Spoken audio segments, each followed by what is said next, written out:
Hey guys, Carl from Purple Misplaced. Today I'm taking a look at Dawn of Ulos from designer Jason Lentz and publisher Thunderworks Games. This is a sort of fantasy twist on the classic game Acquire, set in Thunderworks' own Ulos universe that you might know from games like Role Player, Cartographers, Stone Spine Architects, and so on.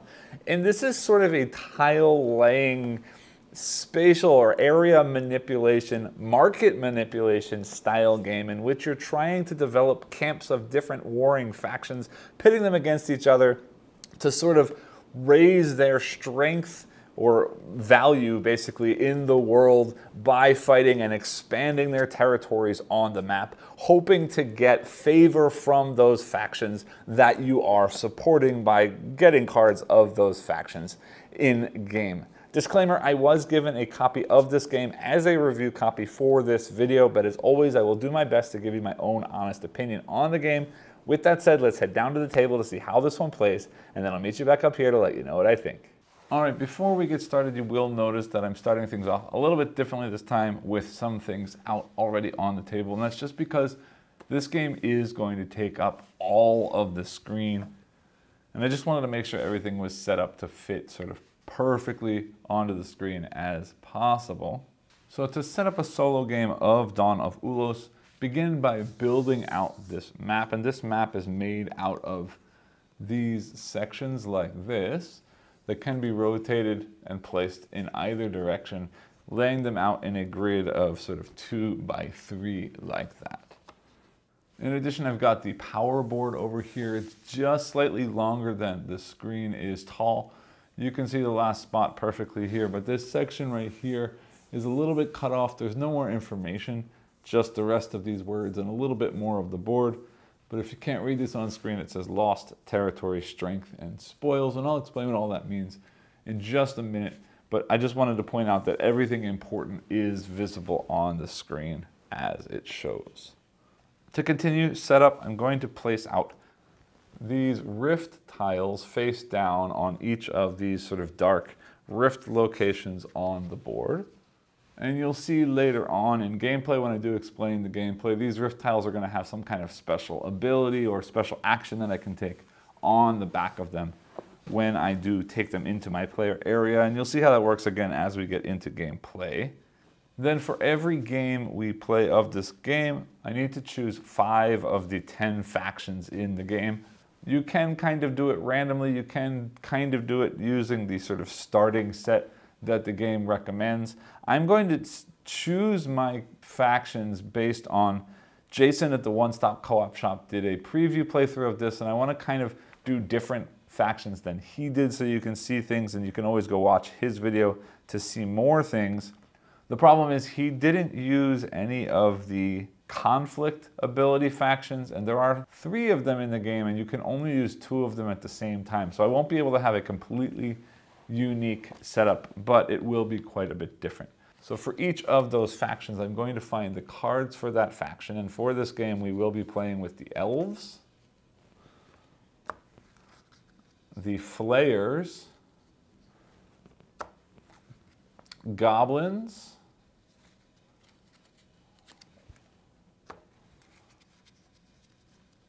dwarves,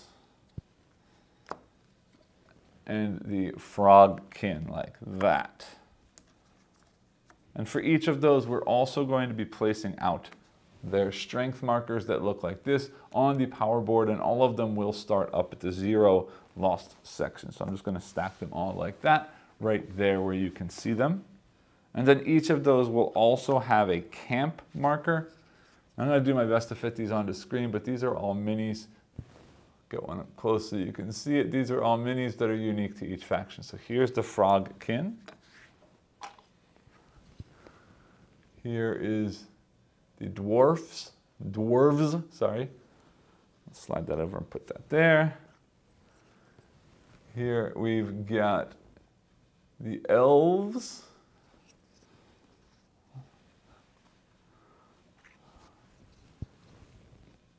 This here is the goblins.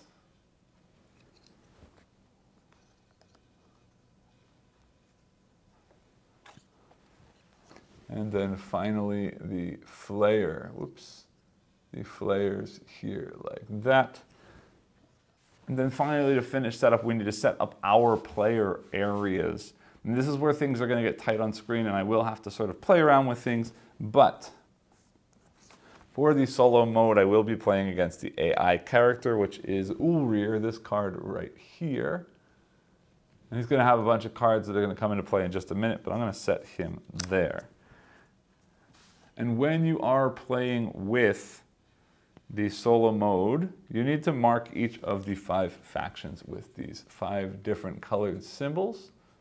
So I'm going to do my best right now to randomly place those out at each of the 5 factions in such a way that you can see them on screen and that they don't take up a whole lot of space on screen as well. Next, to set up the AI sort of AI deck for the game, let me slide this over just a little bit more. The AI comes with this large deck of cards, but you're only going to be using 30 of these cards for any play. You can see at the bottom of the card down here, it lists some numbers. So you're going to pick a difficulty level. In this case, I will be playing on difficulty level 2. 1 is the easy mode, 2 is the sort of moderate, normal, slightly higher than normal kind of mode. So I'm going to find all 30 of the cards that have that 2, shuffle those together, and then I'll place them right over there. And I've placed it up slightly, just leaving a little bit of space right here for a discard pile. And then to start setup for the AI, I need to turn 3 of them over and place it so that these top banners are showing out of the top 3 spots of the player's board. Like that, that, and that. Slide that up just a little bit more to make a little more space on the table. Because then I also need to choose a character, and for this game, I will be playing as Umluktesh, god of 1,000 eyes and visions. Now this is just a cool picture and means I'm the green player, but there are no other player components and there are no player powers for each of these, so it's just a fun bit of flavor. I'll stick this down here, and again, I'll make use of the screen and move things around should they need to be moved as I play. Also off screen, you will see I've got these 2 different cards. I am using some extra rift tiles that came as a sort of small expansion with the game. They are mixed into the rift tiles, so you might see those in here. But here's a list of all of the different rift tile effects in the game, and I will refer to that as I start collecting rift tiles later on in gameplay. Also, it's going to stay off the screen, but I will remember that in the solo mode, Ulrir always goes first, so Ulrir will be using or gaining this first player marker, but there's no space for it, and it's not going to do anything except mark that they are first player, and I know that already, so that is good enough. And then finally, we need to both start with an amount of favor. We're going to start with 25 favor each. And I will show you off to the side of the screen over here. I've got these favor tokens that come in 1, 5, 25, and 100. I'm going to give both of us 4 5s and 5 1s to make our starting 25. So now we both got 25 favor. Again, squeezing things in because space on the screen is valuable. The last thing I need to put out on the board is the sort of main component of how the game plays, and that is these double hex development tiles. These all come with 2 different or 2 of the same landscape type on them. I'm just going to sort of spread them out down here at the bottom of the screen, randomized, and I'll make use of those, but I'm going to draw 3 for me to start with as my sort of starting hand. And now you'll see I've kind of squeezed them in down here at the bottom. It's not super important that they're there, but they are sort of the timer of the game. It sort of triggers when the game is going to end, or at least one of the conditions for when the game is going to end.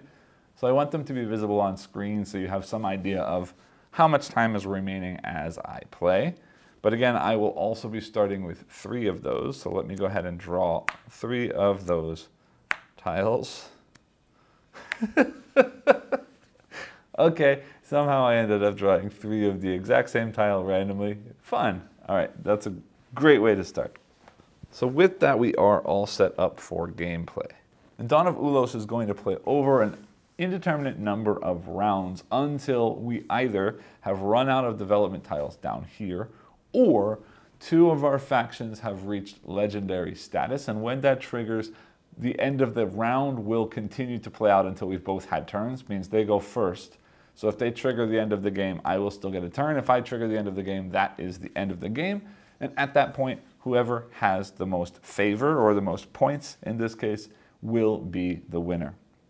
This is going to be a little bit of an odd way to do it, but the AI is going first. So I'm actually going to take one AI turn to sort of set up their stuff, let you see how they play as an AI. And then after the AI plays, I'm going to take my turn, and while I'm taking my turn, I will explain how the game works, how scoring works, and so on. Because I think it will be easier to understand if I show it in progress on my turn.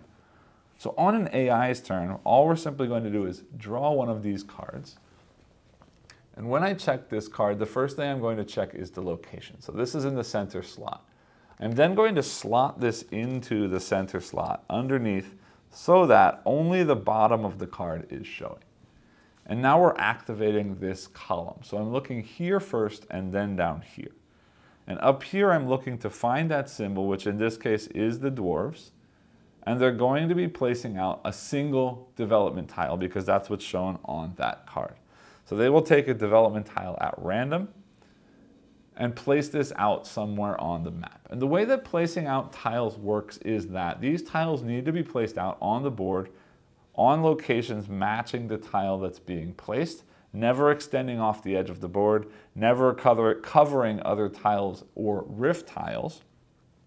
And if at any point there are factions that still have their markers out here on the side of the board, if a pattern or a shape is made that matches the shape of one of those, they will then get placed at that location, starting their camp. And whoever starts the camp will then get one free card of that type added to their hand. So in the case of the AI, they are going to be trying to establish a camp, and they're going to, if possible, and they're going to focus on whatever symbol is here. So they're trying to establish a dwarf camp because there aren't any. And I'm going to start from the top left corner, reading left to right, moving down the board until I can place this in such a way that a dwarf camp can be made. So over here, nothing. Over here, nothing. But coming across from the top right here, that does create the shape for a dwarf camp. So they will place right there. And you'll see that I've covered a rift tile. They do not, or we do not, no one does, pick up that rift tile by covering it. Instead, later on, if this dwarf camp is destroyed, they will come off and then you will receive that rift tile. Or if at any point you extend a camp so that it touches another rift tile in another location, you will claim that rift tile as well. So having done that, they will take one dwarf card, and I'm just going to lay it on their player mat like that to save space. And then they move to the bottom down here. And there are always 2 sections at the bottom card, which are a buy action and a sell action. If they can buy, they will always buy, and they're trying to buy a number of cards equal to the number shown on that card of the type shown. So in this case, they will be trying to buy 3 of that green symbol, which are goblins. And this is where the AI breaks the rules a little bit, and you'll see this when I get into my turn, but normally I cannot buy any factions that are lost. And in saying so, I just realized, because this dwarf has now been placed out and has a camp on the map, they are no longer lost, and they will move here to the 0 space because their territory is still a 0. They only have their sort of base camp and have not extended at all. But now the AI is trying to buy a goblin. If this were me, I could not buy goblin cards because they are a lost faction. But the AI breaks that rule. And whenever we're buying cards, we're going to pay money equal to the strength of that faction based on its location on the power board. So in this case, the goblin has a strength of 1, so each of their cards costs 1 favor. So the AI will spend 3 favor, taking 3 goblin cards and adding those to their hand. Once that is done, the AI then removes the card in the top slot, putting it in a discard pile, and puts the card in the bottom slot up into the top slot like that. And that's the end of the AI's turn. So now it is my turn, and on my turn, every one of my turns, I will be placing out one tile to start. In the same way that the AI did, except I can place anywhere I'd like to on the board, remembering that I can either place a tile, well, I can place a tile however I'd like to do, but the things that I'm trying to do are to place tiles out to make shapes to start new camps of different factions, or to extend the camp, the territory of the camp of a faction that's already out on the board. So if we take a look at this tile right here, you can see that the dwarves are looking to find these two different terrain types, these sort of mountainous terrain types and this sort of rocky kind of terrain type. We're checking for correct terminology, not rocky, but desert type. So the dwarves want to have mountainous and desert in their terrain, and these mountains are connected, but they have not been developed yet. If I, for example, put this tile right here, I've now added this field in this desert to that camp, means this desert is now part of their camp because it's connected. They would go up to a territory size of 1 because there's one piece or one hex matching one of the two terrain types that they are looking to use. So the reason that we're going to be doing this is as these factions move up on the power board, it's increasing both their strength and their spoils. And the strength is going to be how strong that faction is in battle. It's also, as I already mentioned, the cost that needs to be spent to buy cards of that faction. But also at the end of the game, that will be the point value of every card of that faction that you have in your deck to determine final scoring. The spoils value is going to be used later in the next step of the turn when I could potentially sell a card back or return a card to get its value in spoils, as well as to trigger the ability printed at the bottom of the card. So basically, I'm trying to get a bunch of cards of specific factions and drive up the value of those factions that I have, while doing my best to make sure that the AI doesn't have a ton of those factions, and also not pushing up the value of the factions that the AI has. So already we know that they have 1 dwarf and 3 goblins, so I want to avoid pushing up the points of those unless I know that I can get lots of stuff in those spaces. It's also worth mentioning while I'm talking about territories that Elf is field and forest, Flayer wants field and mountain, Goblin wants desert and forest, Dwarf wants desert and mountain, but Frogkin is unique, and Frogkin's territory is actually going to count the number of water spaces that are adjacent to the Frogkin's territory. So for example, right away, if I start here with a Frogkin territory, I could then count that water instantly because it's adjacent to where I am. Same thing over here as well.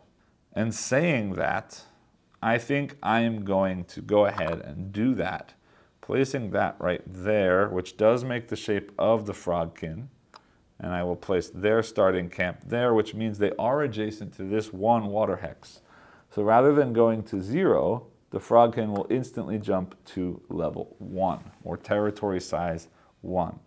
The next step in my turn is to take an action, and my 2 actions are either to buy up to 3 cards, spending the cost printed in strength of that faction, or to use an ability of a card that I already have, returning that card back to its deck, gaining its value in spoils, and then activating the ability. So let me go through the 5 different abilities of the 5 factions we're playing with this game, so you can have some idea of what they are. So first one is the elves that says for every 2 elf strength, you may return 1 fewer card to the supply when resolving a conflict. And this is going to come into play when we have battles, which I'll explain in just a second.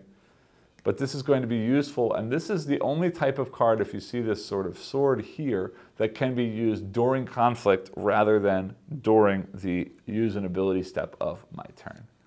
Flayer is another combat or conflict-focused faction that says for every 2 Flayer strength, you may treat 1 card that you committed to the conflict as if it were a different faction, which is going to be really cool, and I'll explain that shortly.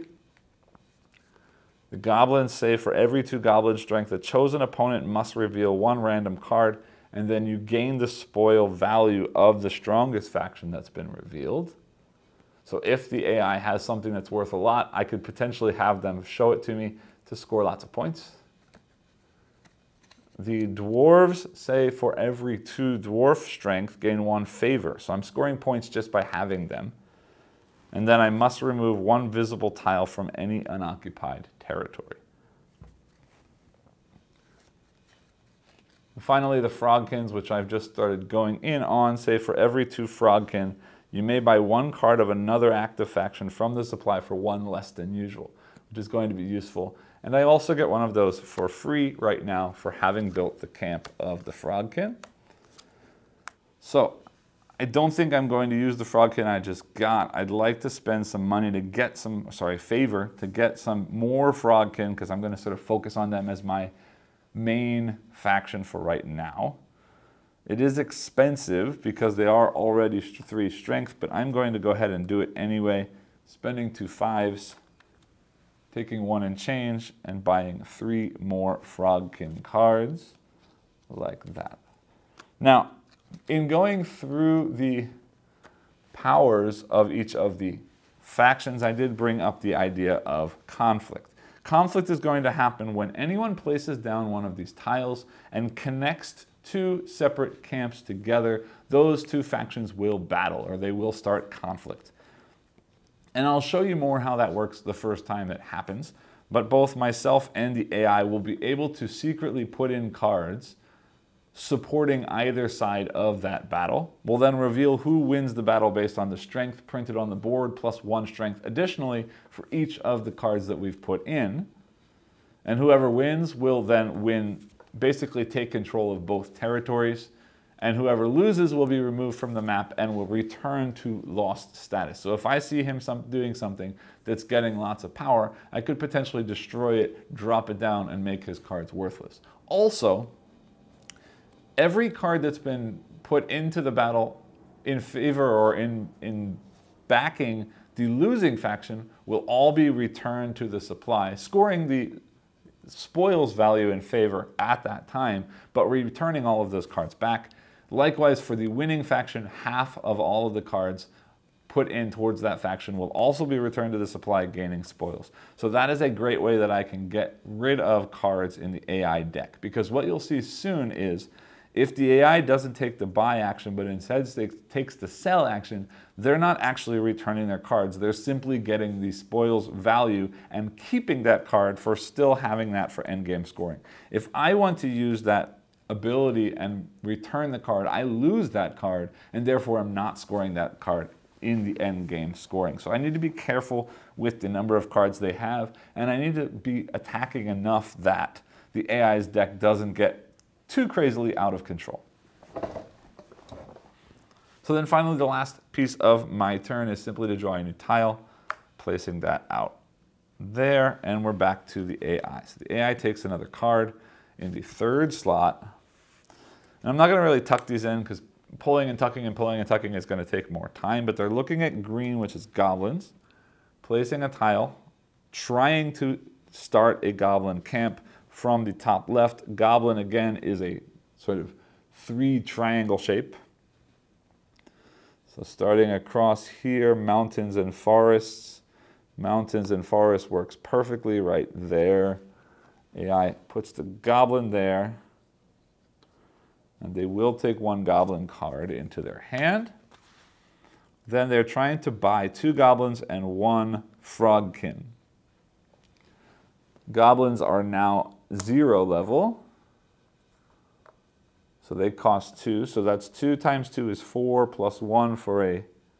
no, frogkin is up at 3. 2 times 2 is 4 plus 3 is 7. So 5, 6, 7 from them.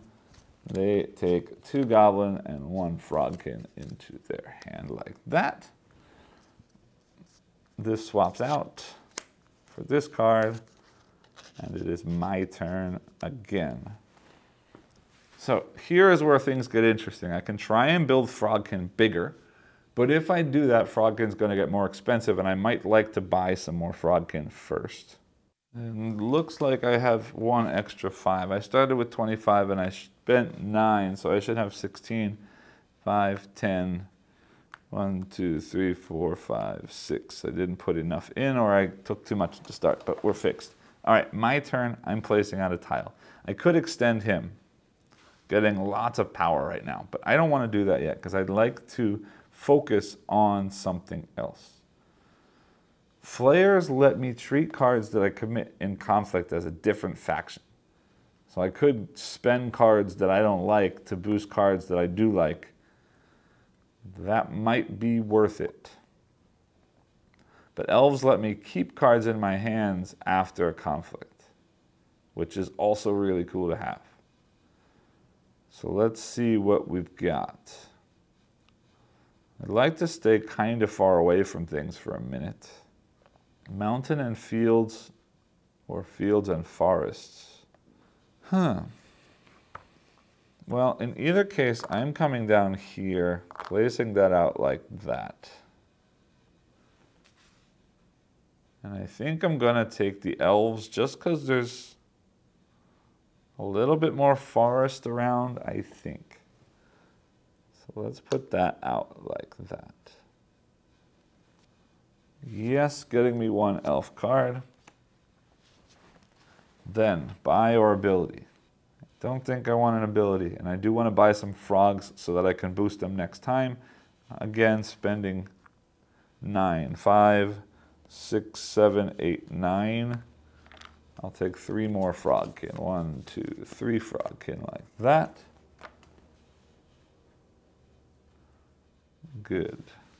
And then next turn I will drive them up a bit, taking a new tile. Forest would be nice for the elves as well. And the elves are now a 0 territory faction. Back to the AI. Left column. Focused on flayers, placing 1 tile, hoping to get a flayer out. I need that sort of curved line. And that can happen not there, yes here. This way. Flayer gets put out there, like that. Getting 1 card for the AI. Then looking at their bottom, they're trying to buy 2 dwarves and 1 goblin. But first the flayers go to 0. Dwarves cost 2, goblins cost 2, so that's 2, 4, 6. They'll spend 10. Taking 4 back. And they get 2 dwarves and 1 goblin like that. This gets pulled. And that slides in like that. My turn. Let's grow the frogs. If I put that double desert there, they pick up this water and this water. That's 1, 2, 3 now that they touch. Like that. Then buying or using abilities. Yeah, I'm gonna buy. I'm running out of favor, but let's get some elves. They're only 2 each. 2, 4, 6. We'll buy 3 elves. No, 2 elves and a flayer. I want that flayer's ability for combat later on. Possibility. Drawing a new tile for me. Double forest. AI. Middle column. Focused on green, which is the goblins. They're placing 2 tiles 1 at a time. Goblins are already out. So when they place already out tiles, they're trying to touch the territory of that faction, starting from the 12 o'clock sort of north position, working clockwise, which means they will be placing right there. Goblins want desert and forest, as you can see on the mini, or their card, or their thing. So they have 1 desert now. The goblins move up to 1 territory. Then at the bottom, he wants to buy 3 elves. And elves are worth 2. That's 2, 4, 6. They can do that easily. 3 elves. 1, 2, and 3 elves like that. Swapping in the card.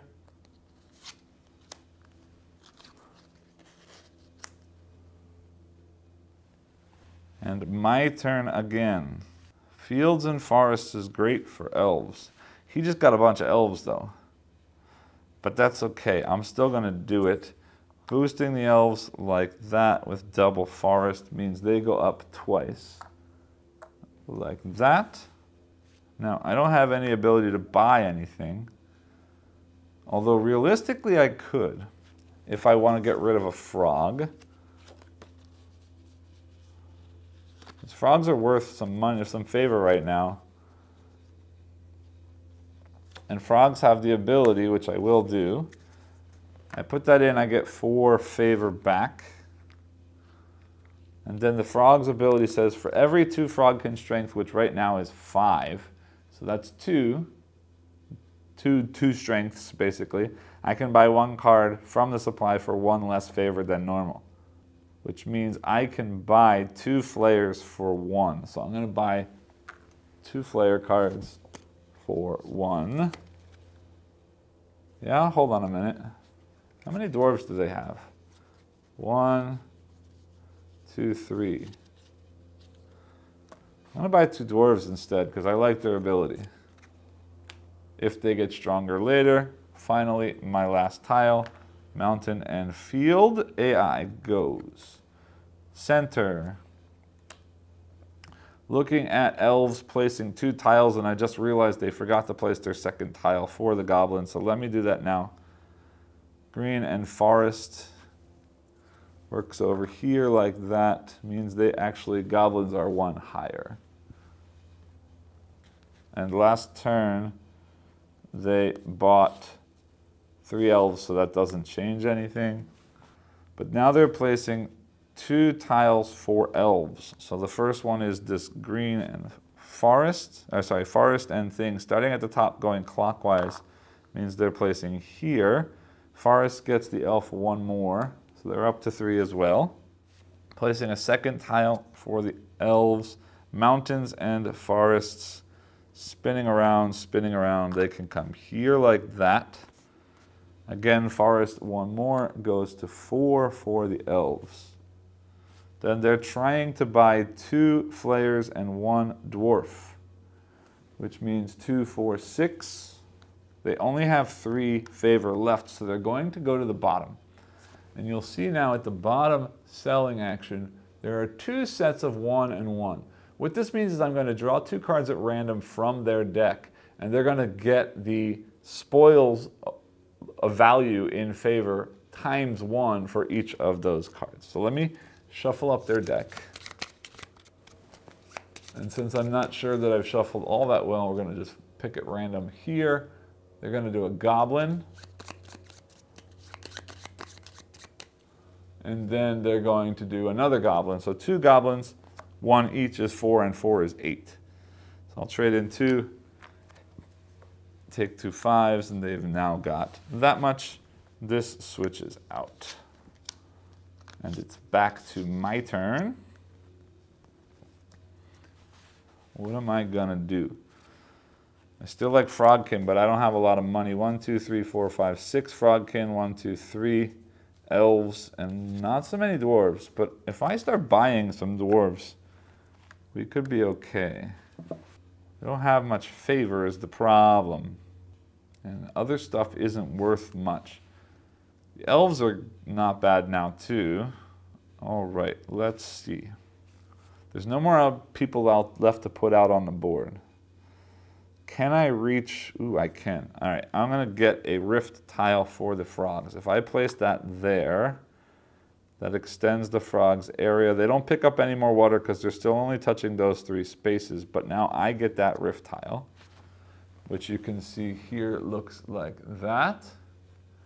And checking my rift tile cheat sheet, it says that means that I can cash that in to take 2 cards of a lost faction for free. There are no lost factions right now, so that's not useful. But also at the end of the game, if I don't spend that, that is worth 3 points to me. Same thing for the AI, except they will score 5 points for each rift tile they keep. So we'll hold on to that for right now. Obviously, I'm not buying anything with 3 favor.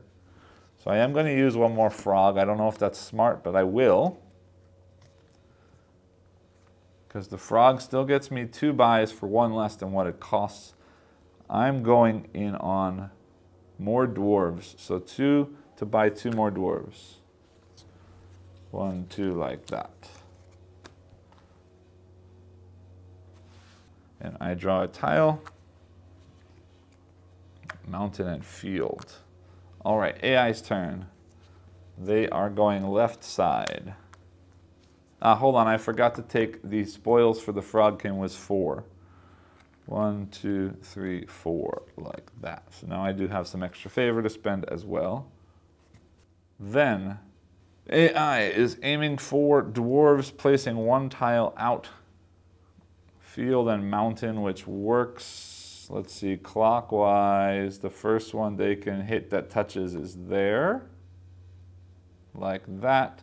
They are scoring mountains, so they go up 1. And then he's trying to buy 2 frogs and 1 elf. Frogs cost 5, so that's 10 plus 5 is 15. They only have 11, so they're not going to do that. Instead, again, this time you see 1 card. It's not focusing. 1 card with a 2, which means they're going to draw 1 card at random and score that one twice. So again, shuffling their cards and splitting the deck randomly is an elf. Ouch. So they're going to get 4 times 2 is 8 more favor. Like that. This swaps in.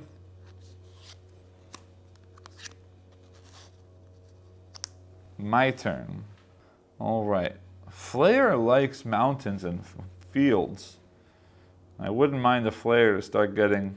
no, I've been focused on dwarves, not Flairs. I got frogs and dwarves, not Flairs. All right, then I'm going to focus on the dwarf again, aiming towards this token down there like that, which extends him by 1 more. He goes up to a 2. Like that. And let's see. How many elves does this guy have?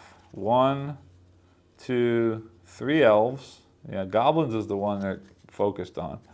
I want to crush the goblins, so I'm actually going to return one of my dwarves. Because first off, that gets me 4 coins or 4 favor back, so I'll trade a 1 for a 5. Plus, then, for every 2 dwarf strength, gain 1 favor. The dwarf has 4 strength, so I get 2 more favors. And then it says you must remove 1 tile from an occupied territory. Well, I don't like the goblins. I want to get rid of a tile from the goblins. They're scoring in desert and forest, so either one is the same thing. Let's get rid of that tile, removing it from the game, which means the goblins go back to a territory size of 1, like that. AI's turn.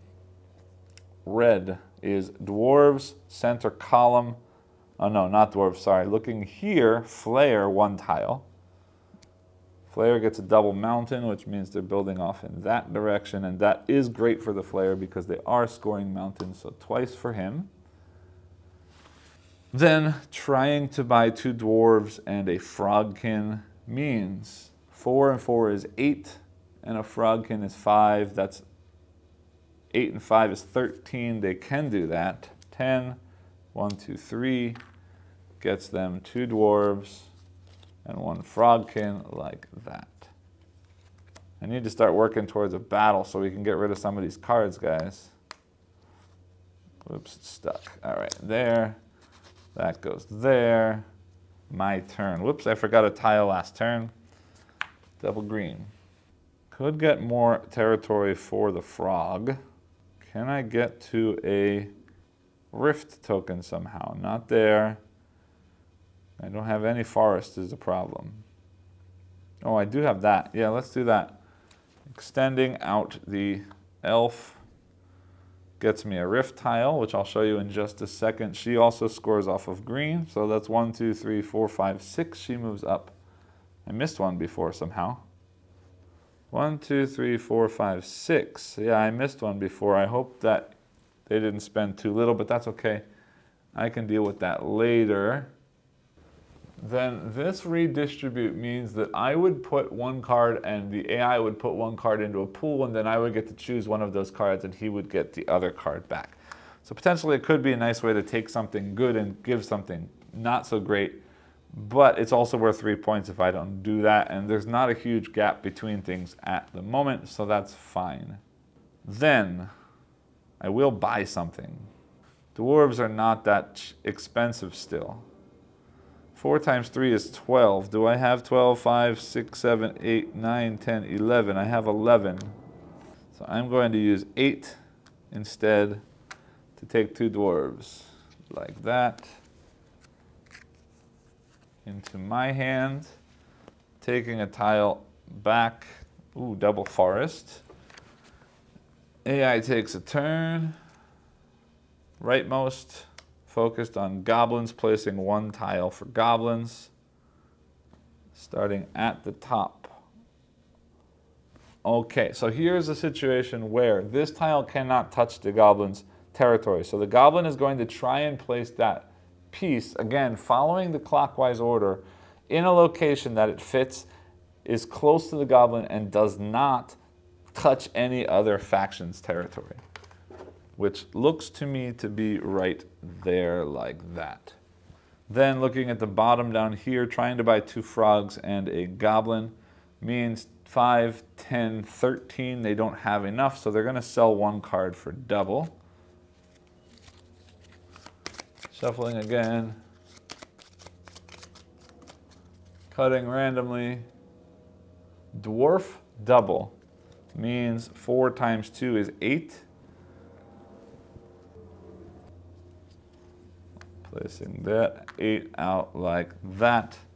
This swaps out. And my turn. I want to push dwarves. Dwarves like desert and mountain. I don't have mountain, but I do have desert. And I wouldn't mind getting closer to conflict. So let's do that. Making them stronger by 1. Territory size 3, right? 1, 2, 3, correct.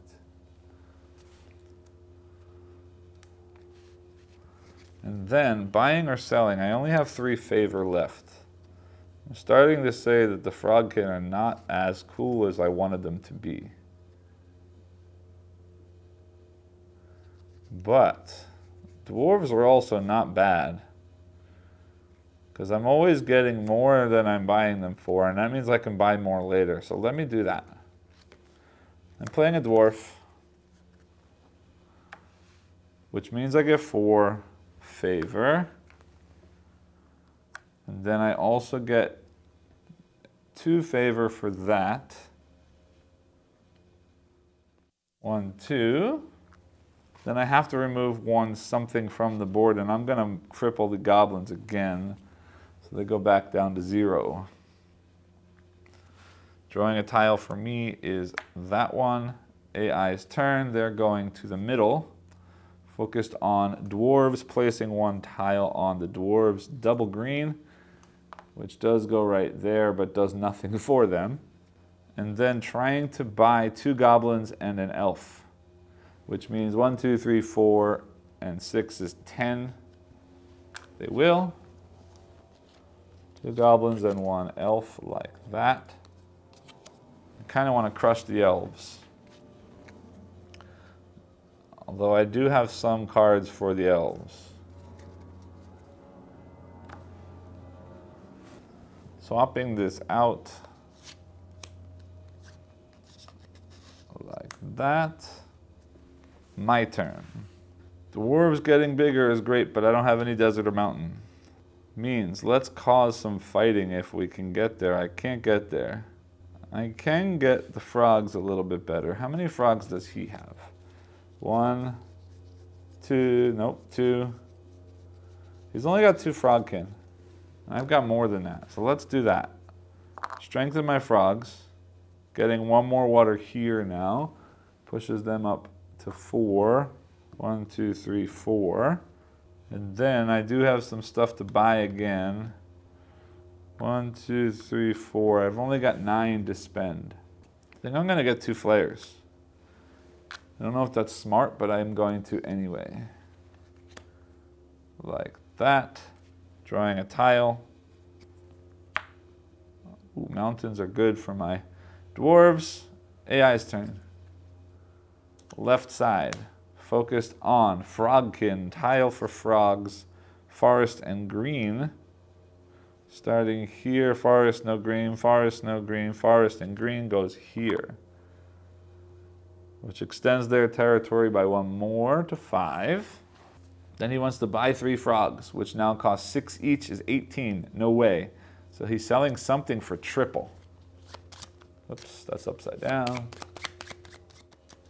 Drawing at random, I've got a goblin times 3 is 6. That's awesome. 5 and 6, like that. Swaps out. He's pushing real hard on Frogkin, but I don't have any money left. All right, my turn. Mountain and grasslands could make the dwarves stronger. Yeah. What do I want to beat down? What does he have a lot of? Goblins for sure.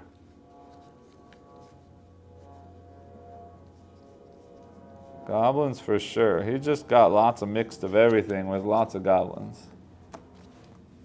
But I want him to give up cards. What if I make the goblins and the... we'll see. I can get another favor token, picking up more territory for the frogs too. Let's do that. Go there. I get this, sorry, not favor, rift token, which is great now. It's a single mountain I can place wherever I want, which is going to help the dwarves real nice and might help me start a battle next turn. Yeah. Then, buying or selling, I can't buy. Do I want to get rid of something? Flare's worth 4, but it's only a battle thing. Frog lets me buy things cheap. I got no money though. But if I put in a frog, I get a 6. Well, I'd have 5 plus 1 is 6. And I could buy 3 things for 1 less. So I could get more flares that way. Because I only have 3 dwarves left. You know what? I'm going to go in on the flares and kill some dwarves. Yeah. Yeah, but let's wait. Because the dwarves are doing well right now. No, I'm going to put that mountain right there first, right now. Because that'll push the dwarves up 1 more. But that doesn't change. It's still 5 and 5. Never mind. Hold on that.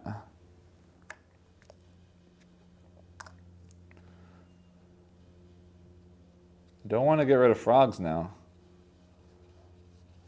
Yeah, let's just play a dwarf anyway. I get 4, 5, 6. Like that. And I have to remove something from somebody. Let's remove...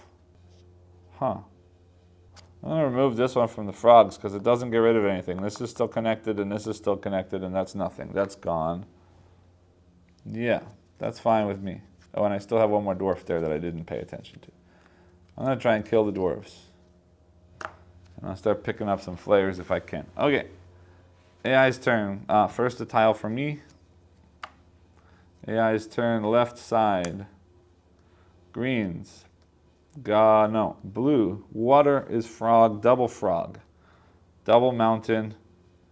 Gonna place here. Which picks up 1 more. We've got 1, 2, 3, 4, 5, 6. Like that. 1 more for the frog. Forest and desert is there. Doesn't pick anything new up. Trying to buy 3 goblins. Goblins are dirt cheap. That's 6. Go ahead, sir. 1, 2, 3 goblins for them. And that card deck is getting thick. I gotta start getting some battles in. Which I think I'm gonna do right now.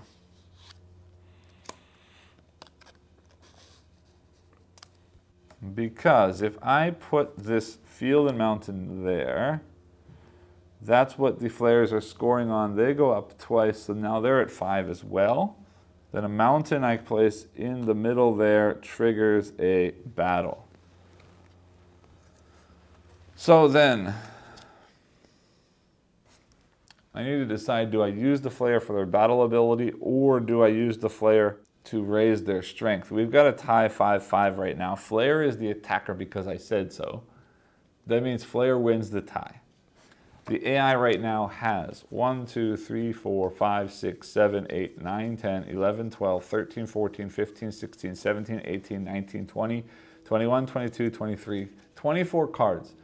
So the AI always puts in half of their cards randomly into every battle. And they've got, let's see, 1, 2, 3 dwarves, 1, 4 dwarves. They've got 5 dwarves and 1 Flayer. I'm in trouble. It's likely the Flayers don't win this, but that's okay, because I can bring them back. In that case, I will. For every 2 Flayer, I can treat 1 card I committed as if it was a different faction. Yeah, but maybe I don't want to then. I have 3 Flayers, and I have 3 dwarves. I don't really care which one wins. He's got more dwarves though, so I'd like the Flayers to win. So, okay, I'm gonna play 1 Flayer. Yeah, I'm gonna play 1 Flayer and we'll see what happens. He shuffles his cards. And I think I said 24 cards, so he's gonna draw 12. Making sure they're nice and shuffled. I'm going to draw every other card to 12. 1, 2, 3, 4, 5, 6, 7, 8, 9, 10, 11, and 12. And from that, he's only turning in the ones that matter. So Flayer, dwarf, dwarf.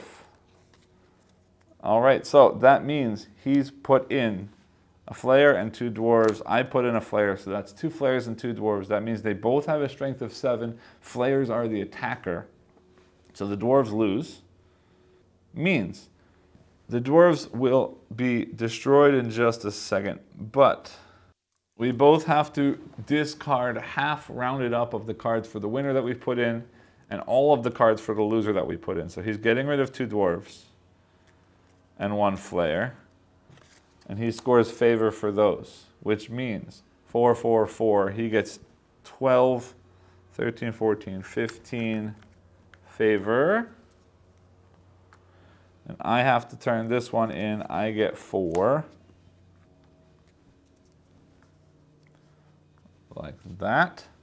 And now what happens is this. The dwarf comes off and gets removed from the board, means I, because it was my turn, get this rift tile, which now is, I get to use this token to take 1 card from my opponent. Randomly, they would score the favor for the strength value of that card, but that card would then become mine. I might have to do that later, but they've got a lot of goblins in there that I don't care about. Now that also means the Flayer has all of this as its territory, counting mountains and fields. 1, 2, 3, 4, 5, 6, 7, 8, 9, 10, 11, 12. Suddenly, boom, that's a lot of Flayer, and I only have 2 Flayers left now, which is sad because they have, actually that may have been it. Yeah, that's great, okay. I got rid of cards for them, and the Flayer is good. Now this dwarf is lost, and now I can use this to take 2 more dwarves for free. 1, 2 into my hand, like that. Yes. Drawing 1 more tile for the end of my turn. AI's turn is next. They are rightmost. Frogkin, 1 tile. Grass, grass. Starting at the top, going circular, they place here, which connects to 1 more water. So now they've got 1, 2, 3, 4, 5, 6, 7. Up 1 more. And for my next trick, I need to figure out how to make the Frogkin attack the elves. We'll see how that works in just a minute.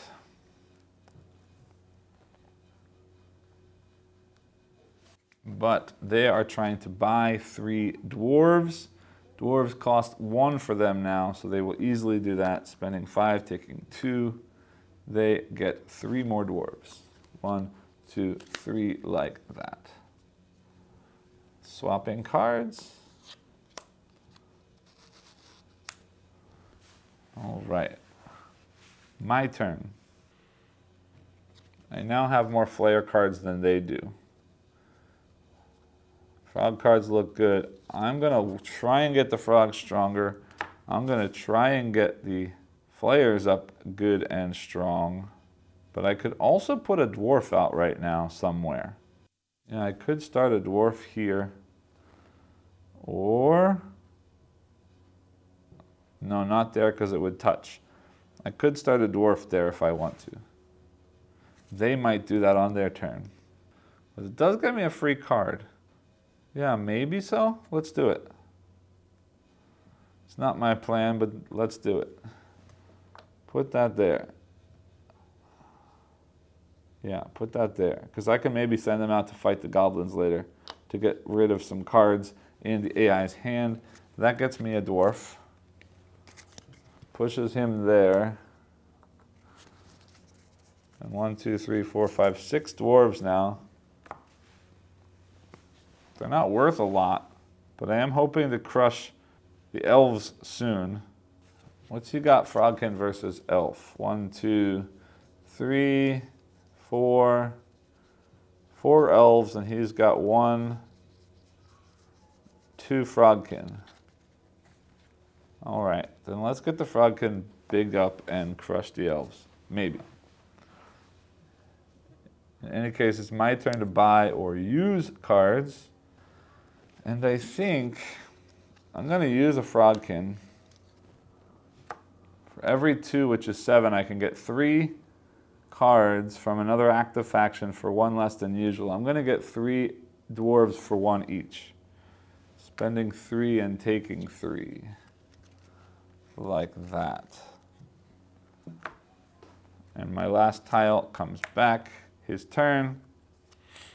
Right side, focused on dwarves. 2 tiles. I like it. Let's get these dwarves bigger. Green and forest up. Like that. Does nothing for the dwarves, unfortunately. Next, desert, desert. Uh-oh. We're in trouble, because that gets placed up. Means he does get that tile. But also now the dwarves and the flayers are fighting, and I'm not putting anything in. Because I don't need the favor. He's just going to use a bunch of cards. The dwarves are clearly going to lose this fight. And here's the deal that I've been missing, is that should actually get flipped down when the conflict happens, so neither one of them gets that, which would have happened here as well. All right, so the AI now has 1, 2, 3, 4, 5, 6, 7, 8, 9, 10, 11, 12, 13, 14, 15, 16, 17, 18, 19, 20, 21, 22, 23, 24 cards again. Shuffling those. We will draw 12 cards. 1, 2, 3, 4, 5, 6, 7, 8, 9, 10, 11, and 12, like that. Then they are going to put in any cards that are either dwarf or mind flayer, or just flayer. No, no, no, dwarf. No, no, no, no, no, no, no, dwarf. Okay. So the dwarves are actually beefed up a little bit. So they're going to go 2, 3, 4, but the flayer is a level 9 or strength 9, so the dwarves are easily destroyed, meaning the AI does lose both of those dwarf cards for 2 spoils each, or 4, trading in a 1 for a 5. That dwarf comes away. The AI does get another rift tile, however. This flips over, and now we're looking at the flayer's new territory, which unfortunately is pretty large. We've got greens and mountains. 1, 2, 3, 4, 5, 6, 7, 8, 9, 10, right?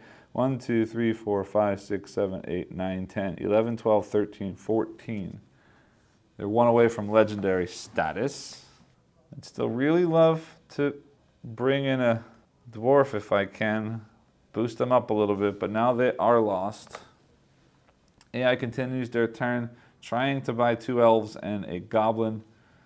Means 6 and 6 is 12, plus 1 is 13. They can do that, spending 15, taking 2 back.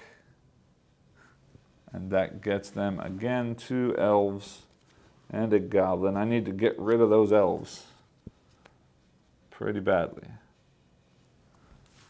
My turn, but let's flip this. Reestablishing dwarves might be a good idea. Yeah. Is he going to focus on goblins? He might focus on goblins this turn. It's very likely he's focused on goblins, and it's very likely if I go up there, that's going to cause a problem. Flayer doesn't have any focus coming. I'm actually going to stick the dwarves here. Taking another dwarf card. I really, really need to get them bigger. It's not going to happen though, so this might be stupid. Hold on, let me think about this for a minute. For a minute, we gotta wait. Because I want to sneak towards, yeah, I'm going to work towards the elves. Placing that for the frogs. It doesn't make them any bigger, but that's good enough. Yeah, yeah. Then, I only have 2 Flayer cards.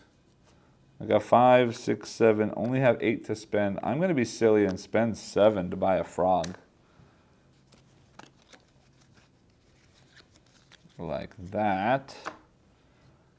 Taking a tile. AI's turn, left side. Focused on goblins twice. Means forest and mountain starting from the top. No, there isn't any. The closest forest mountain to him is here, it looks like.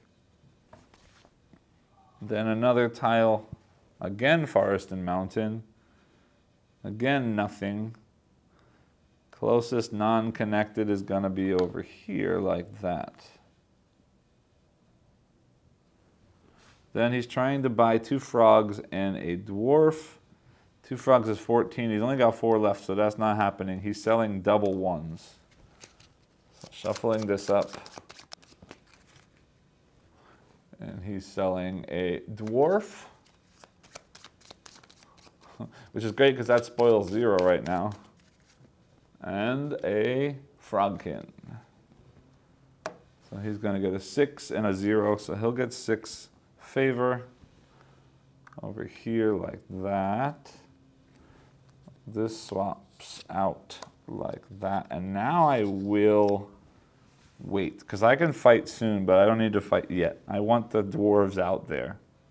And dwarves likes desert and mountain, which means if I put out, not that, mountain and sand, I don't like that. Green and mountain doesn't work. Yeah, it's gonna have to. Dwarf goes there like that on those 3 mountain spaces, but there is 1 sand, so they go up to a 1. I got another dwarf card. Then, I could trade something in.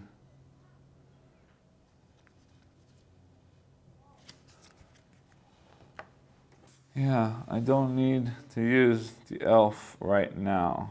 I don't have the ability to buy anything, because I only have 1. I could buy more dwarves, but I only have a few turns left. I don't think I'm getting them that big from now on. And I don't know that I'm getting to the gremlins anytime soon. Yeah, I'm just gonna not do anything. Pass, draw a tile.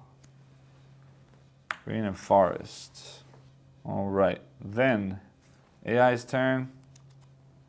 Right side, elves, 1 tile.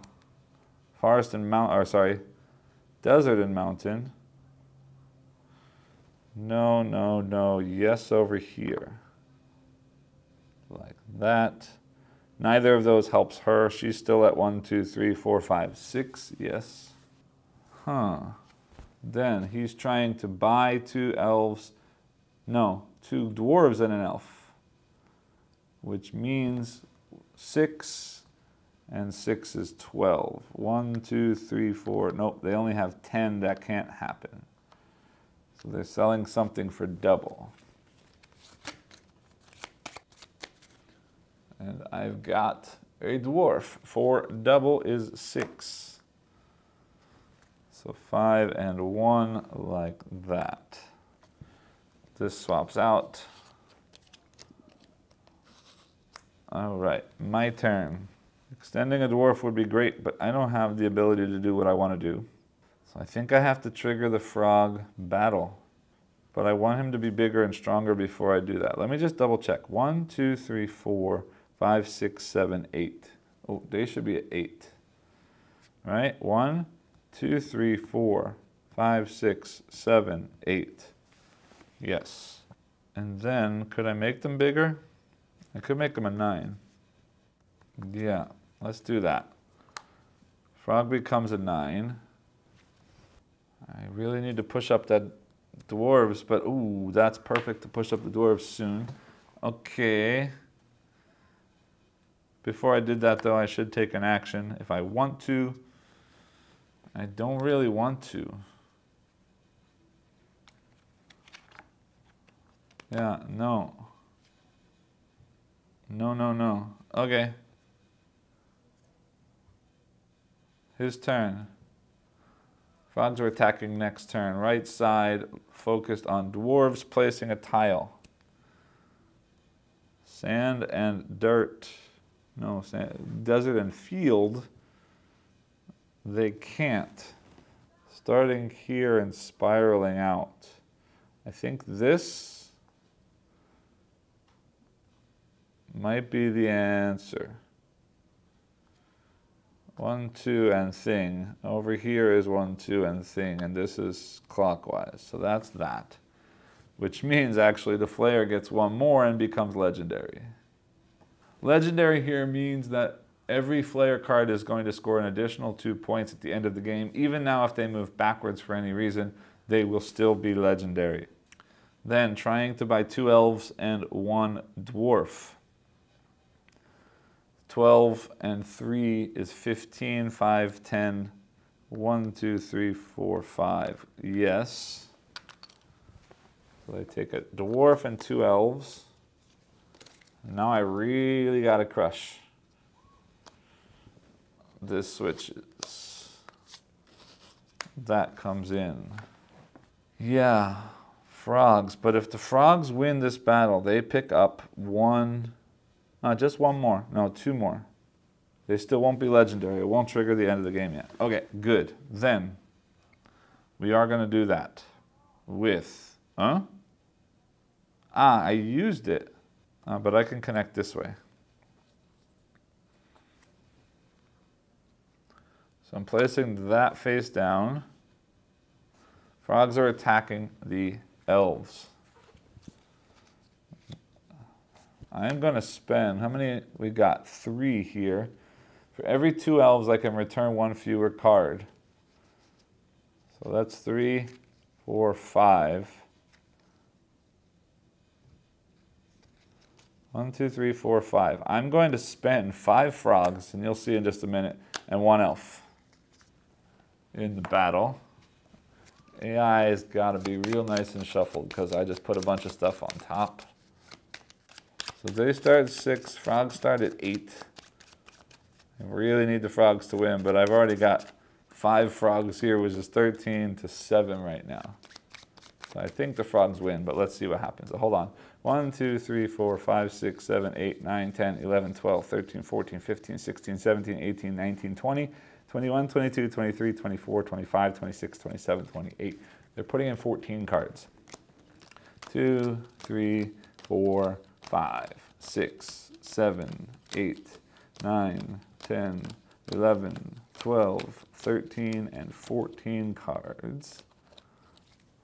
Now we're looking for frogs and elves. Lots of them is good because I want them to lose cards. No, no, yes. No, no, no, no, no, yes. No, no, yes. Frog, yes. Okay.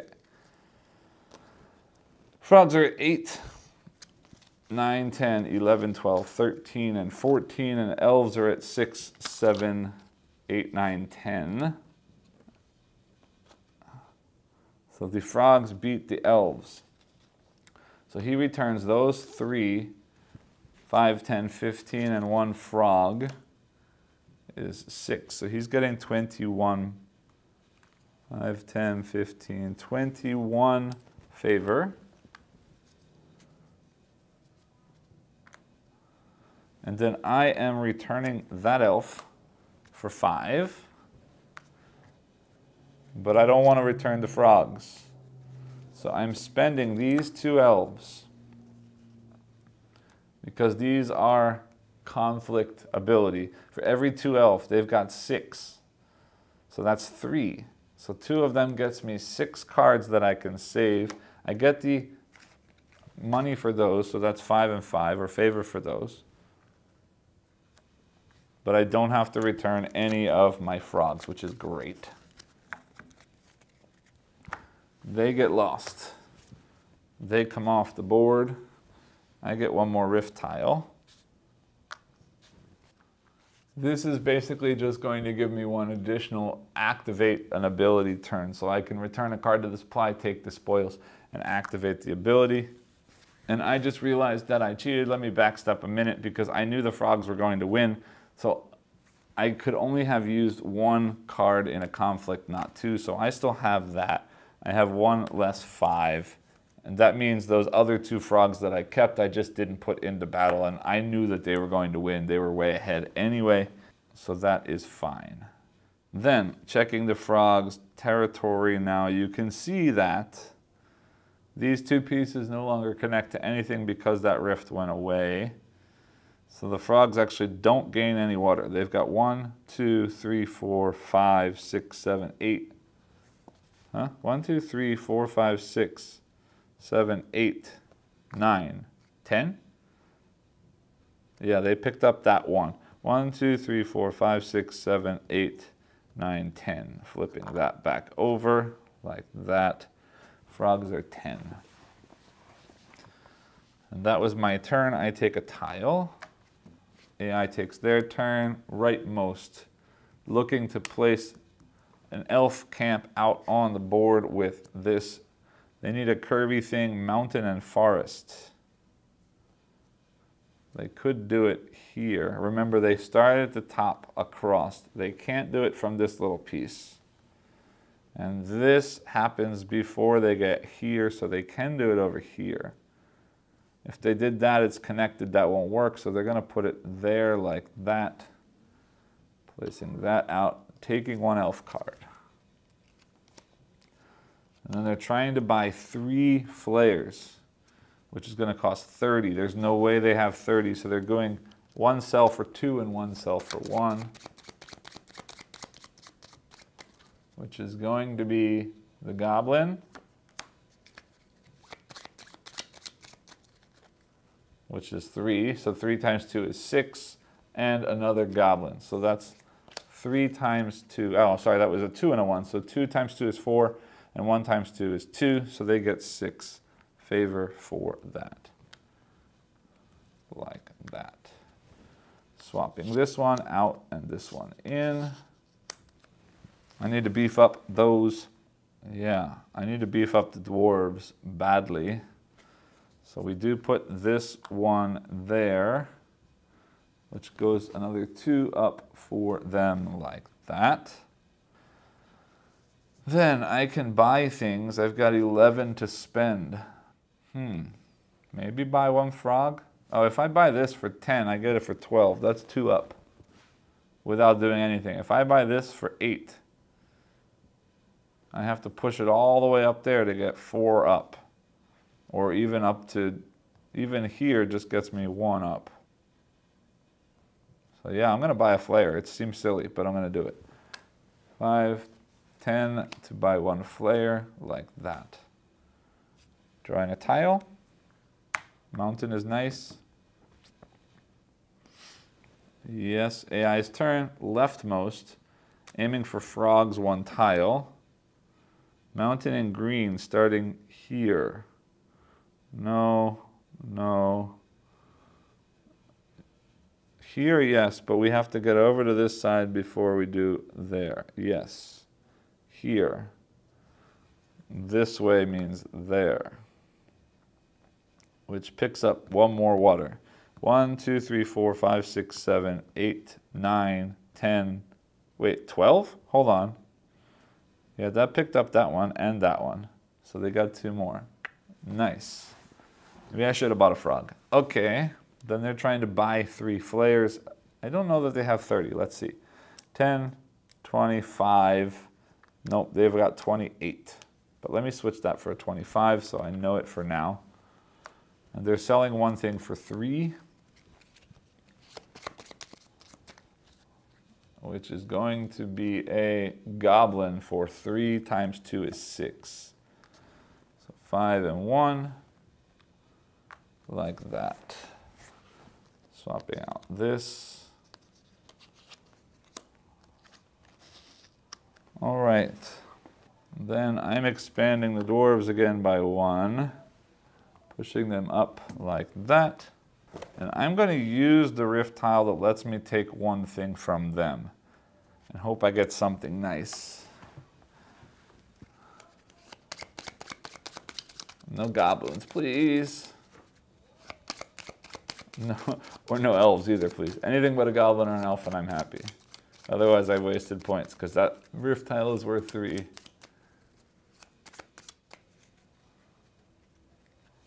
And I get an elf. Ha ha. That's horrible. But it is what it is. They get 1 favor for doing that. Alright, now I get to take my actual action. I only have 1 favor. I don't think I want to get rid of anything. Although,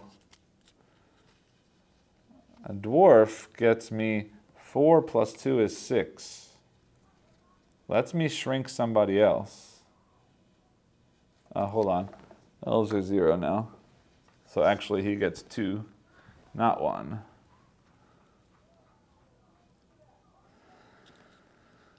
If I do that, I get 6 favor right now. Which doesn't really mean anything. Except I could buy him back and keep that 1 favor. But it also means something else shrinks, but there's nothing else that I want to shrink at the moment. Yeah, no. I do nothing. I take a tile.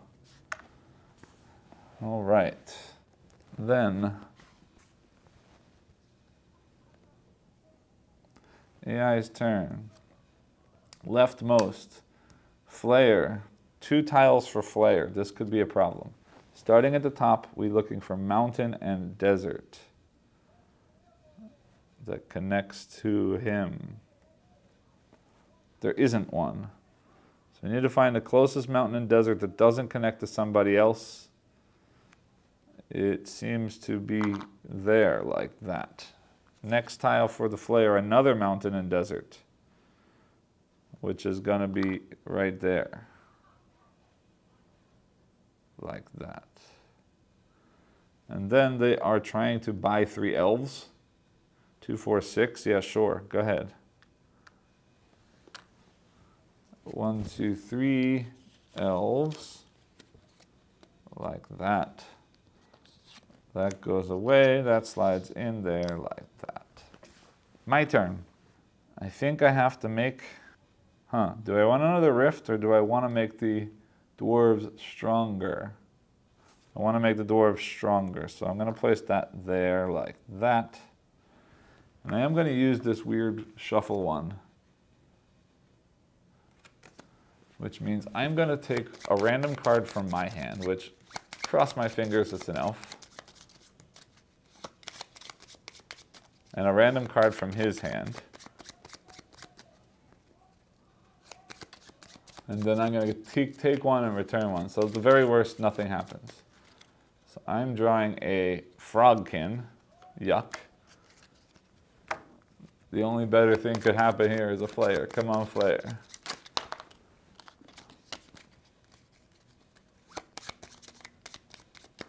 And I get a Goblin. No, that's not happening. I just wasted 3 points. Ouch. Okay. Terrible, terrible, terrible. That's my turn. I take a tile. I get one more turn. Ooh, but that's going to be real nice for the dwarves. Okay. AI takes their final turn. Aiming for the left side. There's only one tile left to place, so they're not going to place two. But they're placing out for elves. Brown and green does connect there, which actually does well for them. They need fields and forests. There's actually just one. Okay, so that goes to one. They're trying to buy 2 Flayers and a Goblin. That's 22. They can do that. 25, taking 3 back. That's no good. There's 2 Flayers. It's 24 points. That is very not good. And a Goblin? Sorry, not a Goblin. That should be a Frogkin, which is 29. So they have to spend another 7. 1, 2, 3, 4, 5, 6, 7.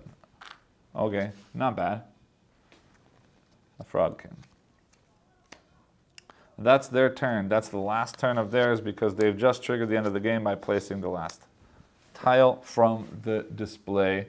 So I get one final turn because they are the first player.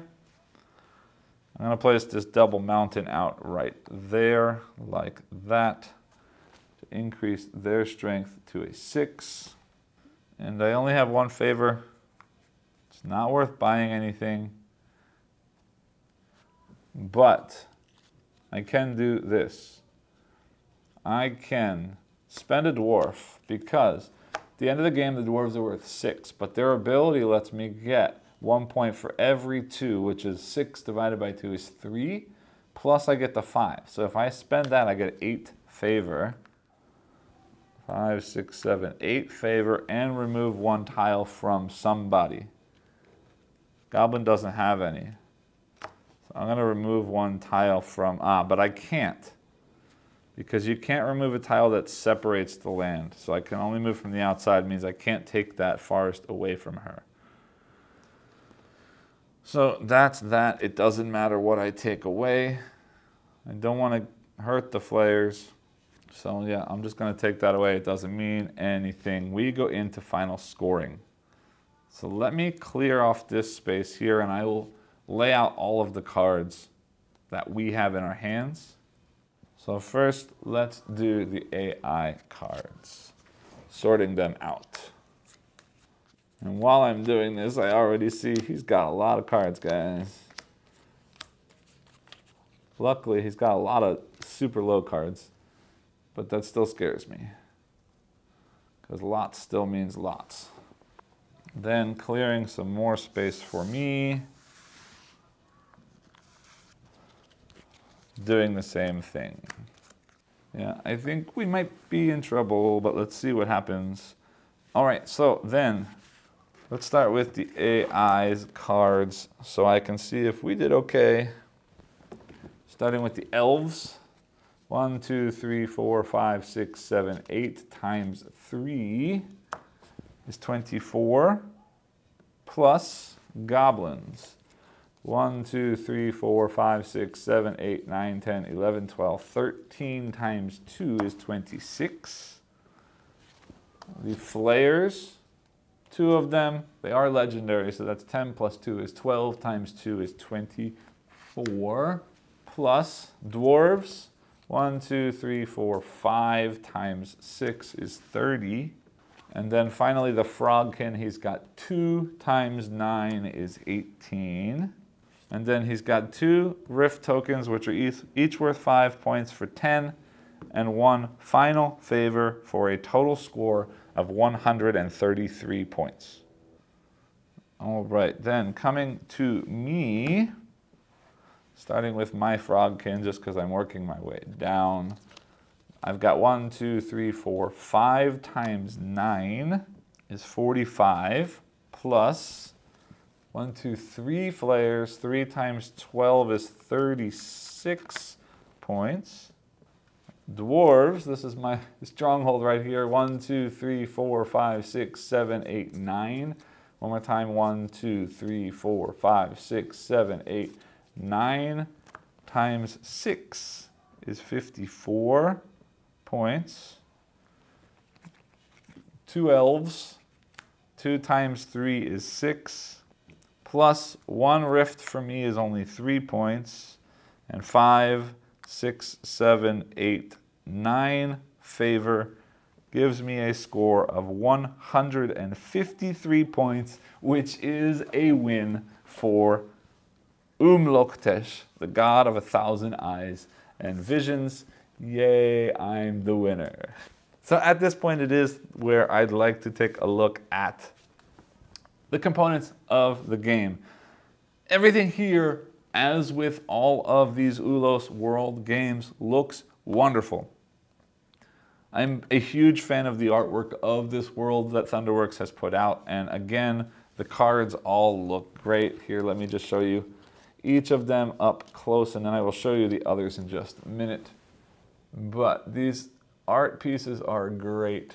Elf, Goblin, Flare, Frogkin, Dwarf. Really cool depictions of each of these 5 factions.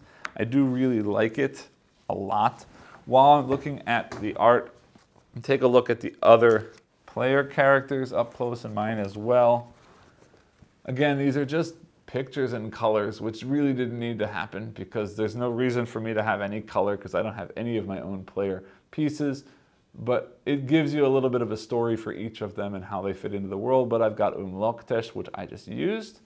Here is Troshag, god of rot and decay. Oops, I skipped one. Kethra, the goddess of thresholds and gates. Nephros, goddess of judgment and dreams. Nephros is judgment if you know the role-player adventure games. And whoops, let's flip that one over. Halik, god of darkness and hunger. And again, these are 5 characters, but again, the characters don't mean anything. So just to have these extra pieces of artwork in this game is very nice for me. The iconography on everything really does make sense. All of the AI sort of cards and stuff that it's doing really does flow well. It's very easy to see what's going on. The rift tiles, there's lots of different rift tiles with lots of different symbols on them.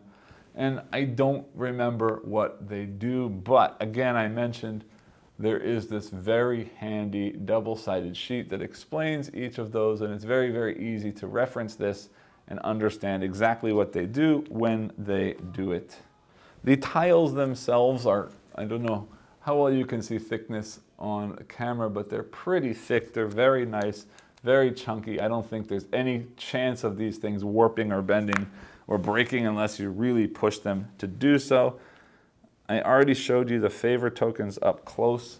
They're nothing special, but they work, and at a glance, they're very easy to see. They're all different shapes and sizes, alternating circle, square, different colors. Just very easy at a glance to see what each one represents. This power board is a little bit big. As you can see, it doesn't barely fit on the screen, but these wouldn't really want to be any smaller than they are, so fitting them in otherwise would be a little bit of a hassle. The minis that come in this game, and again, I know this is camera and I hope you can see, they are really nicely detailed busts for each of these different factions. They would look really amazing painted, or at least just with a wash on them. It would make them pop and look really, really, really cool. Let me show you the other minis and the other faction cards and abilities. Here are the orcs. And the orcs are putting out pillage tokens onto the different areas in the territories.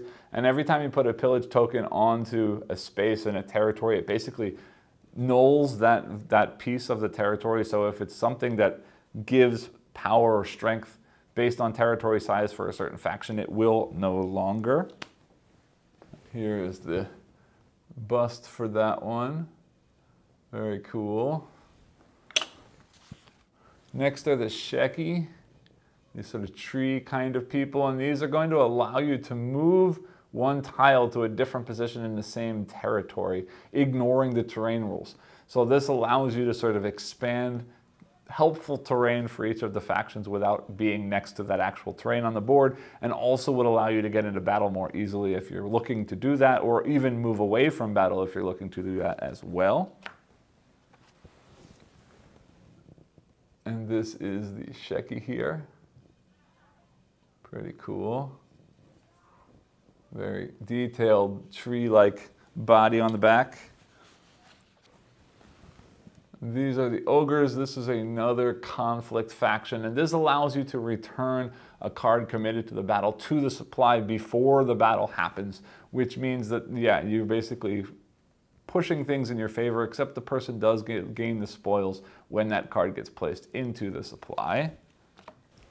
And here is that very tough-looking ogre. Very cool sculpts. Again, two more left. We've got the rat folk next. Here are the rat folk. And the rat folk says for every 3 rat folk, you may draw 1 development tile from the supply. So this lets you add extra development tiles to the map, potentially expanding other factions or even the rat folk themselves. And this is the rat folk bust. Really good, really nice depth on that hood. I really like the way that looks. Super cool sculpt again. And finally, the last one are the satyrs.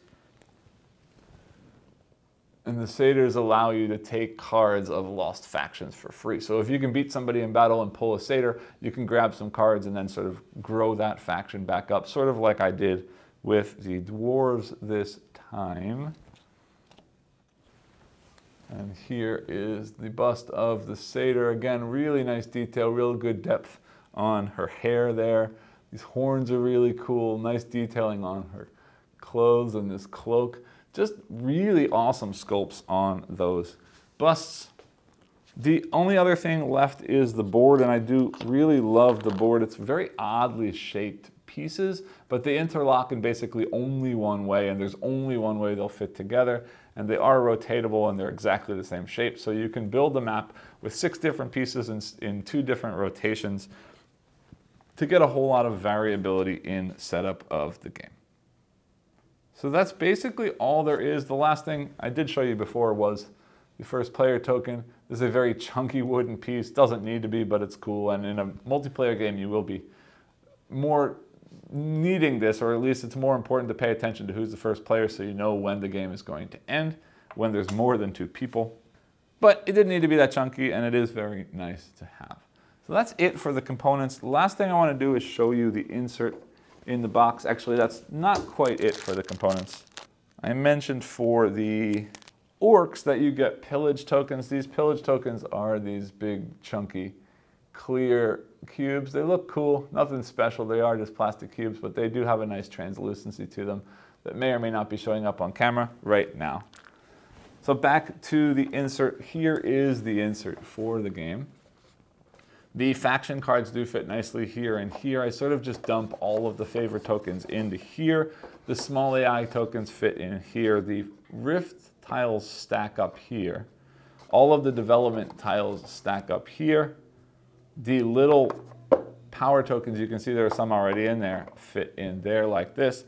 And then each of the sculpts has a different shape, and you can see there's actually a little circle printed on the location for each of them where the head of the bust goes, to help you fit them back in, because on top of all of that is this sort of vacuform plastic sheet, and that does lock in there and hold in all of those busts. So for the most part, I really do like this insert quite a bit. The only real negative I have is this spot here where the rift tokens go is kind of loose. Let me see if I can put some rift tokens in there for you. Even if I have multiple columns of them stacked up, side to side, there's still a lot of motion. And even with that plastic lid on top, if I turn this box to the side, tend to be rift tokens in places they shouldn't be. And also sometimes the favor tokens from here slide around a little bit because it does fill up pretty full. So it's not a negative because it's still nice to have this insert, and there's definitely been some real attention put into it. But there is one small flaw that does kind of make it less useful than it would be otherwise. That's basically all I have to say about the components and the insert. Meet me back up top and I'll let you know what I think about the game itself. Welcome back. I hope you enjoyed the playthrough. This one's going to be an interesting one for me to talk about, but let's start from the beginning, and that is, I am a big fan of Thunderworks Games. I am a big fan of their games in the Ulos world or Ulos universe. I think I've played all of the games that are available now. I really enjoy this sort of dice rolling, dice placement of Role Player. I love how that was expanded into an adventure style, really cool narrative game and Role Player adventures. Lockup was an interesting worker placement that didn't really work for me solo, so that's the one little bump along the way, but I really love the flip and right stylings of cartographers. I love the sort of bidding and sort of spatial puzzle of Goblin Vaults. And most recently on Kickstarter, I did a preview for Stone Spine Architects, which is a sort of card drafting, puzzly, spatial puzzle kind of game as well. And I really enjoyed that as well. Now, traditionally, I'm not really a fan of economic games or market manipulation games or stock games or those kinds of games. And knowing that this is based on Acquire, or at least inspired by Acquire, did nothing for me. But the Thunderworks Ulos line has been a line of games that I've really, really, really enjoyed, aside from not loving the solo mode in Lockup. So I decided it was worth giving this a shot just because I love the publisher, I love the games they've put out, I love the other games in this line for the most part. So I wanted to see what a fantasy twist on Acquire would mean. And more importantly, I wanted to see how an economic market manipulation kind of game could work as a solo game against an automated AI opponent. So now that I've gotten this game played, I've played it a bunch, how do I feel? This is another one that I'm a little bit back and forth on. I do enjoy this one more than I enjoyed the solo and Lockup. I'm not going to talk about this here. Lockup is still an interesting game, and I do like the designer of that game, and I know that there's fun stuff in there. Didn't really work for me solo. This one works better than Lockup did. I enjoy this one quite a bit, but not wholeheartedly, and I'll come into that more as I get into my thoughts on this game. But let's start with the game. What is this game? At its heart, it is a pure market manipulation game. There are 5 factions that you're playing or that are involved in playing the game each time you play the game out of 10, so there is some variability there. And basically, what you're trying to do through the game is to get cards of a specific faction and then drive up the strength or value of that faction so that at the end of the game, the cards that you have in your hand are worth as much as possible. Now, that's got a sort of fantasy coating painted on it and a little bit of a fun spatial puzzle on a map where in order to make those factions increase in value, or in this case, increase in strength, you need to expand their territories on the map.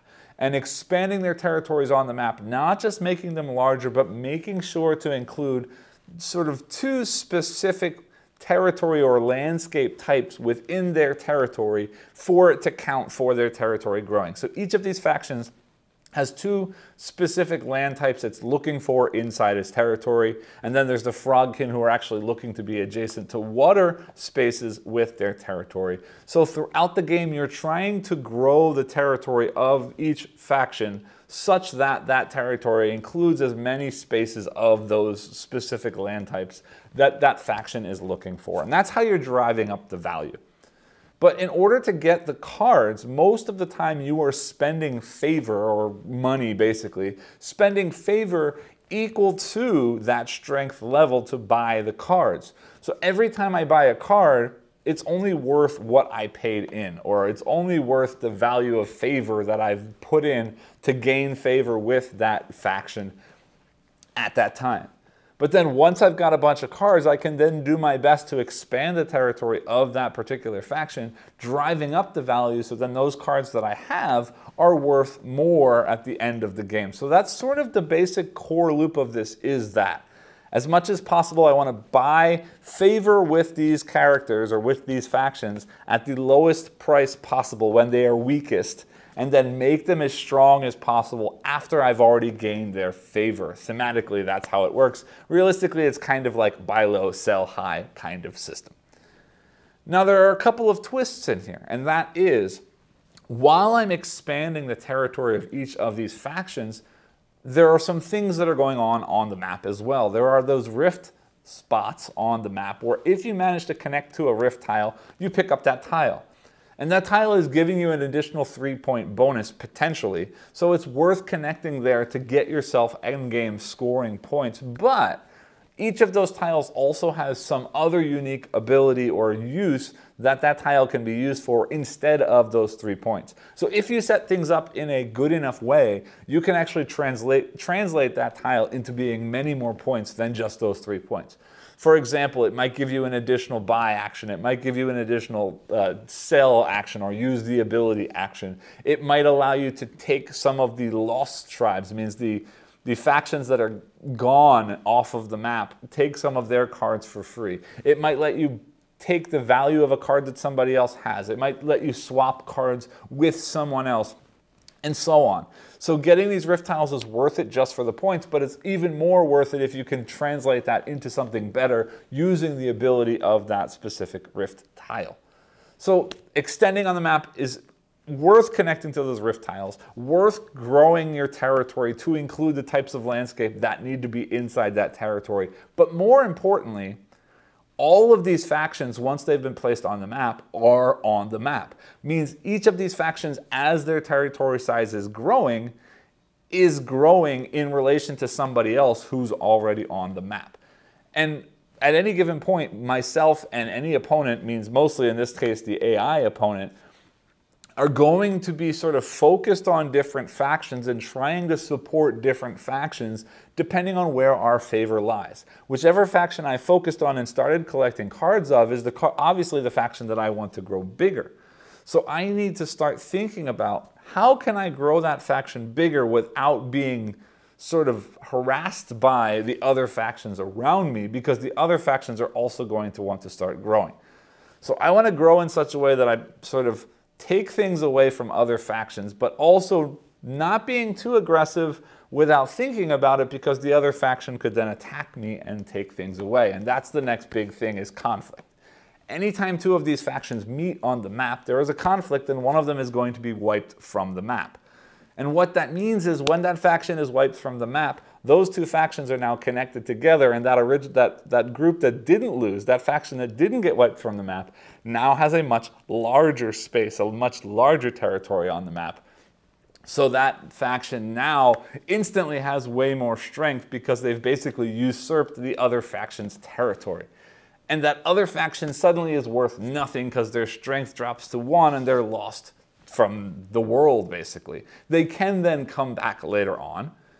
And this could potentially be an interesting planning step as well, because remember, when something is weak, when something is wiped off the board, the value of them is very, very low. The strength is the value of their cards is very low. So what that means is at that point then I could buy a ton of their cards for nothing and work real hard to make them sort of regenerate and come back strong and hard. And this is where a lot of that balance lies. And this pattern making, this thought process of when to buy cards, when to drive up the strength of something by increasing territories, when to attack to sort of crush territories, is a really interesting one. But that's not all that's in this game. There's one further step still on top of all of this, is that each of these factions has a unique ability. And the way that the ability works is, on any given turn, instead of buying new cards, instead of gaining new favor with these factions, you can instead choose to turn back in one of these faction cards, returning the card to the supply, getting an amount of favor equal to now not the strength of, but the spoils value of that faction. which is generally slightly less than the strength value. So you're getting a slightly reduced value for that card, returning it into the supply, but then you're also triggering some kind of ability. And that triggering of the ability might be adding an additional tile on the board. It might be moving a tile to a different location in the same territory, forgetting about the type of landscape that you're trying to cover over. It might be gaining favor just for placing the card back and then removing a tile from somebody else's area or some other faction's territory. It might be putting a token on somebody's territory, basically canceling out one of the land types or one of the hexes of land type inside a territory. There's a variety of different abilities in there, and these abilities are going to be very, very useful to you in game. But not only that, when you trade the card back and get the favor, the spoils value in favor, that then gives you the money that you need to buy other things later on. So you do have to think about which factions am I focusing on to ride to the end and to push the value all the way up so at the end of the game it's worth a lot of favor or a lot of points. And which factions am I looking to push up to make their abilities stronger so that I can use their abilities, get a bunch of money, and then use that money to pump into the factions that I'm really supporting to get all the points at the end of the game. And all of this juggling act of when to buy things, when to trade cards in, which cards to trade in, which factions to drive up, which factions to crush and make useless, really does make for a very interesting puzzle. And I say crush and drive back because I have to remember at all times I'm playing against an opponent, and it's very likely that while we do have some similar cards, it's very likely I'm focused on a faction and they might be focused on a different faction, in which case I want to drive this faction up and crush this faction so their cards are useless and my cards are worth a lot. But they're not stupid, and if they see things getting stronger, they're probably going to do their best to get these cards before they get too expensive and can't get anything, in which case every time I help these guys, I'm helping me, but I'm also helping my opponent, and that becomes a problem. So there definitely is a juggling act here of how best to help myself, how best to destroy my opponent, how to focus on increasing factions, how to focus on factions that give you special abilities, and there's a lot going on here, and it really is interesting trying to figure it all out. So how about the solo mode? In this game, there is an AI. I am playing against an AI, and the AI is automated, but somewhat predictable, somewhat smart. On the AI's turn, they're going to turn over a card, and that card is basically going to tell them which of 3 sets of cards they're focusing on. And each of those sets at the top, permanently, but rotating and changing every turn, is 3 markers, or are 3 markers that focus specifically on certain factions and tell them to draw either 1 or 2 tiles to add into that faction's territory or to potentially establish a territory if that faction is not on the map yet. And what that means is I can always see what are the up to 3 potential factions that they're going to be focused on extending or expanding at any point, and use that to my advantage. It means if I can see them focusing on something a lot, that if I buy a lot of cards before they do that, they're going to naturally drive up the value of that faction, and I don't have to do that. So I can buy low and then focus on something else at the same time, which is very cool. But at the same time, it also lets me know where potential conflict might happen. It lets me know where the values of things might be driven up so that the cards that they already have start to get more valuable, and I need to pay attention to that. But then anyway, as they draw a card, it's going to select one of those 3 sets to place the card under, and when that card gets placed under, it activates that top thing, placing out 1 or 2 tiles adjacent to that territory, that specific faction's territory. And then the new card that was drawn is going to tell them first to try and buy specific cards, and then if they can't, to try and sell specific cards. And the balance of this is set up so that first off, it's determined levels. You're playing with different cards depending on the difficulty level that you've selected. But I'm sure that the balance in there is also set up to focus on specific things so that there is some smartness, at least to some extent, while there is randomness as well, to what the AI is going to focus on. And when they buy cards just like you, spending favor to take cards. The difference here, though, is when they don't buy cards, they're never activating any abilities. They're instead just showing a card randomly from their hand and scoring favor based on the spoils value of that faction, which means they're basically selling cards like you do, except that they don't have to return them to the supply. Now, they don't get the ability, which means that they're a little bit lessened compared to what you're getting for that card, but it means that they still maintain that card in their hand at the end of the game and will score final strength on that card as well, which means their deck is going to be expanding and expanding and expanding and expanding real fast, and you have to figure out how to do your best to value your cards as high as possible and value their cards as low as possible so that you maintain more value at the end of the game than they have, which adds one unique wrinkle to the game and takes away one unique wrinkle. The takeaway is that because they're not getting rid of cards when they sell things, I can't really pay attention, or I can't really focus and force them to sell things. I can't drive up the price of things so they can't buy them, and then they're just going to sell them to get lots of points, because they're still going to have those points and still going to have those cards at the end of the game.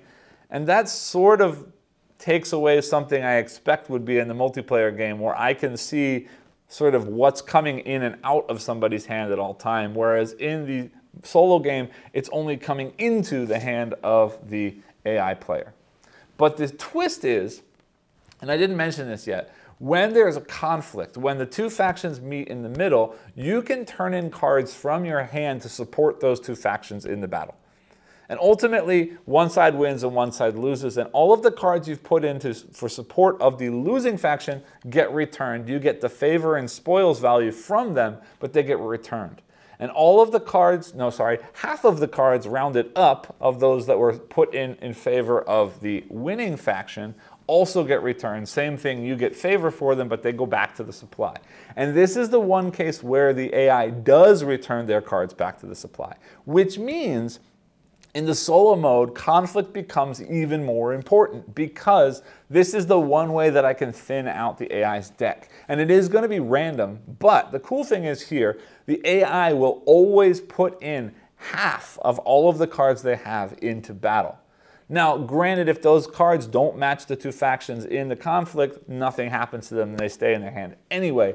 But there's a chance that, a pretty good chance that, if you see the AI collecting a lot of cards of a specific type, you go into battle, even if that type wins, the AI is going to lose some of those cards in the battle. So sometimes I would drive two things into battle that I don't really care about, just to put a conflict between these two factions, because any cards for one faction and half of the cards for the other faction that the AI is putting into the battle will get returned to the supply. Granted, they will still get the favor points for that, but it means that they no longer have them in their hand at the end of the game. So I can then grab a bunch of them, push that up value, and now I've got all the cards. They've got none of them because they lost them, and I score many more points. So that is a unique twist here, that you have to use conflict not just to manipulate territories, not just to manipulate value, but in the solo mode to also to manipulate the AI's hand of cards. And it is very important to do that to do well in the solo game.